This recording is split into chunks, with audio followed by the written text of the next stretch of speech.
Peter Mazzuchin, Actus Real Estate Group, here with the annual monthly market trend market watch for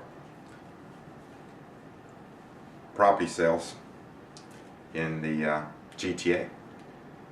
Phenomenal 2016, new record banner year. In fact, it's the second year in a row that it's been a new record. In fact, sales went up 11.8% number of sales to a new record, which was 113,133 for the year. Just phenomenal performance, shattering the previous best by several thousand.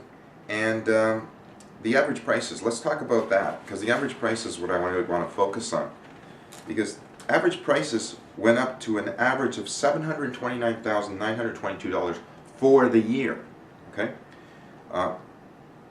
which was up for the first time ever. It broke the $56,000 level. In fact, the previous record year-over-year increase was 2015, where the year-over-year average price increase was $55,521. This year, in 2016, the average price growth was $107,705 higher than 2015's annual. So that's just phenomenal. And as I said, it broke the previous record in terms of total number of sales, because it was it shattered that by over 11,000 sales, because the previous record was 101,846, and now it's 113,133. Phenomenal performance. What about year-over-year average price growth in percentage terms? 17.3%. That's not a record, though. You might think it is, however, understand that way back in 1989, the base was a lot smaller, so the average price increase was just over 19%. 1988, 21. 1987, 36% increase. 1986, 27%. And also in 1981, 19% increase. And back in 1974, 30. And 1973, 24. So as the base becomes larger and larger, obviously sitting at an annual average price of $729,922, it's going to be really difficult to hit those double-digit percentages. And by the way, that has a double-digit percentage increase has not happened since the year 1989. So it's just, you know, like, just phenomenal, right? So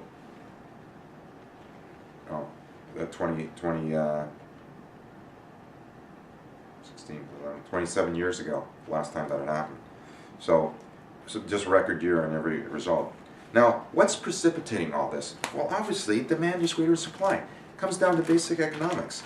The media can report all sorts of things, so can the government, and so can a lot of people's opinions. However, the facts are right here. The facts are that in December, let's take a look at the month of December now. December sales were 5,338, reflecting the cold of the weather, right? Because the number of sales were down. Yet, it still was an annual increase year over year of 8.6%. So December, normally we see less sales. Why? Because certain things are repeatable, such as the weather. Cold weather, less sellers put their properties on the market, and less buyers go out and look at them. What also happens in December? Yeah, Christmas and the holidays. And what happens is there's other priorities. So consequently, there's less actual buying zone, if you will. Despite that, and despite the highest prices ever, December prices were 20% higher than they were a year ago, December 2015. 20% higher. Yeah. And the actual sales were actually 8.6% higher. But here's the conundrum. The new listings were actually down by 11.7%. to 4188. And active listings were down by 48% versus a year before. Hello? Government, are you listening? And mortgage companies, the Bank of Canada, they're trying to suppress the amazing price appreciation in the GTA and in Vancouver respectively. So they've come up with all these extreme mortgage changes to make it even more difficult for first-time buyers to enter the market, thinking that that was going to slow down the market. By the way, that was introduced October 17th of 2017.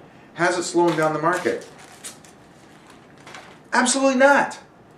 Not at all.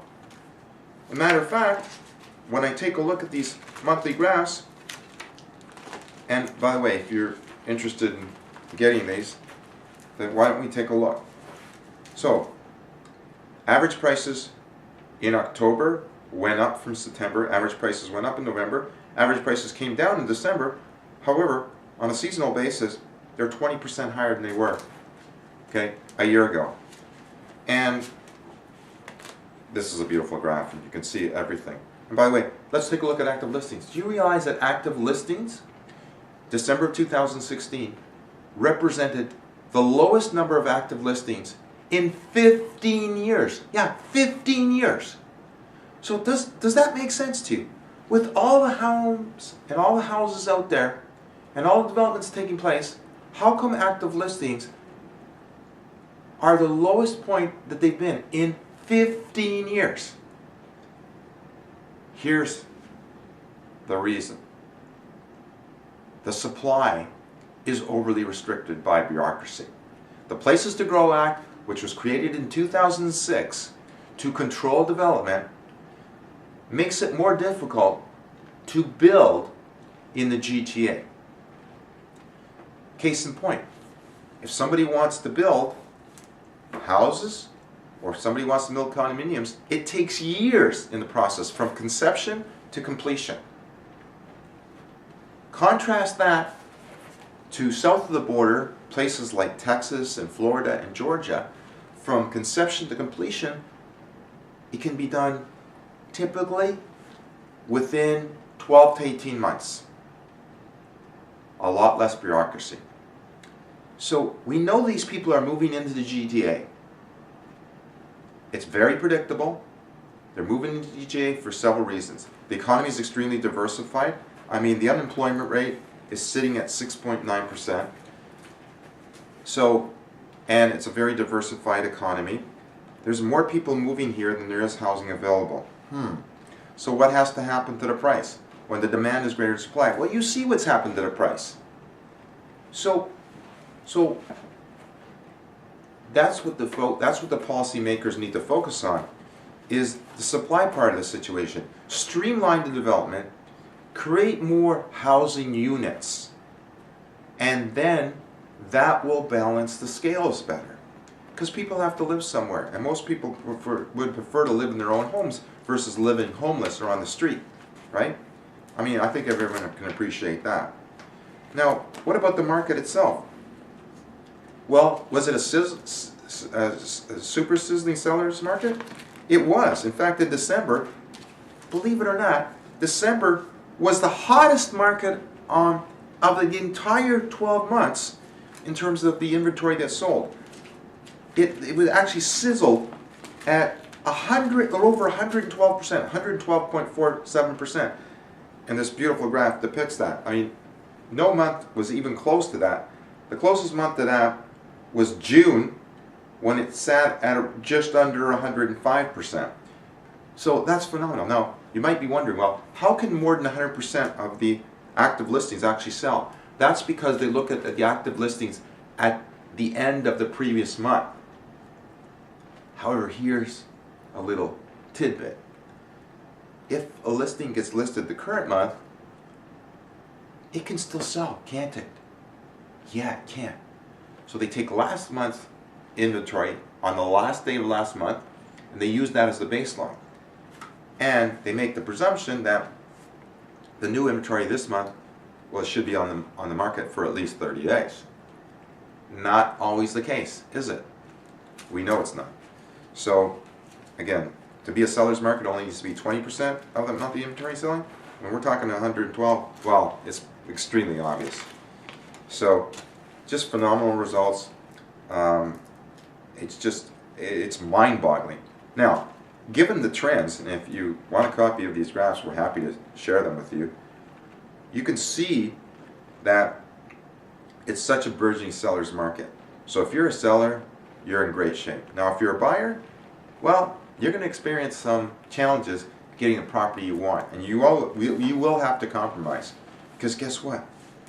There's a lot more buyers than there are sellers. And even these mortgage rules didn't impact any of those buyers that have 20% or more down.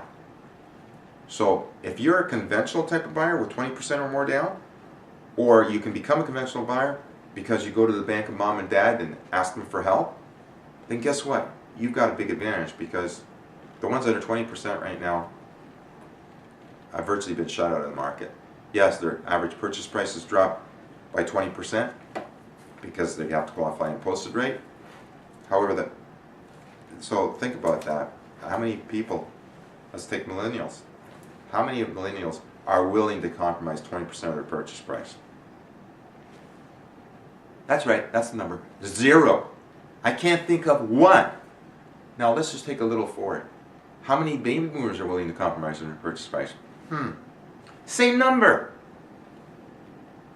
That's what we've come to expect. Our standards have been raised to such a level we aren't willing to compromise. Now, sure, if there's a revolution or something like that, we would have no choice. However, here's the thing is, there are other choices outside the GTA, and the wise buyers are starting to consider those, especially when they realize they can't get into the GTA. Guess what? Do they have to live in the GTA? No, they don't. So they will compromise by having a longer commute or finding suitable employment on the periphery of the GTA. There's still a lot of jobs on the periphery of the GTA and outside the GTA. So there are options. To consider yours and explore more options, please contact us. We look forward to helping you. Have an awesome 2017. And prediction for 2017, prices will continue to escalate. Will continue to be a seller's market. It will not be as robust as it was in 2016 because water will find its level. Things will balance.